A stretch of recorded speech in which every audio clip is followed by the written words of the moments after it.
हम ना जाए। काहे ना जाबी? काहे ना जाबी तू? अरे बाप रे बाप।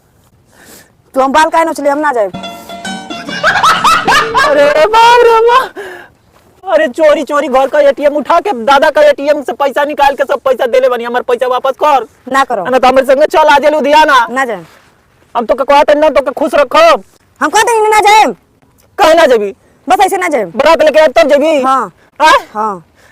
अयो दादा हमार गांव फाट के हाथ में आवत हम का करी? अरे बाप रे बाप। अरे बाप रे हम ना जाने तू तो गली निकल जाबी। तू तो गली निकल जाबी। अरे बाप रे बाप। अरे दादा अरे तू हमारे संग धोखा करताड़ी। अरे तू तो गली निकल गई, तो गली हम ना जाने, तू तो गली वाली ना, हम तोरा से प्यार ना कइले होते। हाँ हम इनसे प्यार करते हैं। अरे बता प्यार करने के नाम से। अरे बाप रे बाप। अरे बाप रे का भाई देख भैया ये हमके छेड़त रहला। करे अरे बाप रे बाप।